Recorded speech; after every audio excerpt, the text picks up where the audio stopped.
ভালোবাসা আমরা সবাই চাই, ভালো আমরা বাসতে সবাই চাই, কিন্তু সবাই কি আমরা ভালোবাসতে পারি? না আমাদের সেই ভালোবাসা আমাদের ধরা দেয়? কেন দেয় না জানেন? কারণ ভালোবাসতে গেলে তিনটে জিনিসের অবশ্য প্রয়োজন হয়।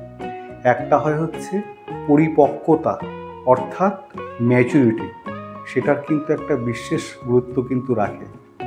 তার সাথে কি? তার সাথে হচ্ছে বোঝাপড়া। বোঝাপড়াটাও কিন্তু আমাদের ভীষণভাবে কিন্তু প্রয়োজন। তার সাথে হচ্ছে ধৈর্য। এই তিনটে জিনিস কিন্তু ভালোবাসার মধ্যে থাকতেই হবে, তবেই একটা ভালোবাসাকে টিকিয়ে রাখা যায়।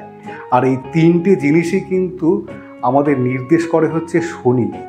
শুক্র তো আমাদের ভালোবাসা দেয়, কিন্তু সেই ভালোবাসাকে সঠিক অর্থে আঁকড়ে ধরে রাখতে সাহায্য করে কিন্তু এই শনি।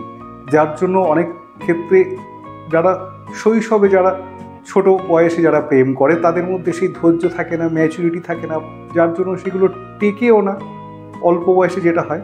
কিন্তু পরিণত বয়সের ভালোবাসায় এই তিনটে জিনিস কিন্তু অবশ্যই প্রয়োজন। কিন্তু শনি যদি সহায় না থাকে, তার মধ্যে কিন্তু এই তিনটে জিনিস থাকবে না। যার জন্য শনির অবস্থান দেখে শনিকে প্রতিকার করা অবশ্যই প্রয়োজন। কারণ ভালোবাসা ছাড়া মানুষ বাঁচতে পারে না। সেই ভালোবাসাকেই যদি শনি আমাদেরকে আঁকড়ে ধরে রাখতে সাহায্য করে, তাহলে সেই শনিকে আমরা কেন পীড়িত রাখবো? কেন সেই শনিকে আমরা শুধরে নেব না?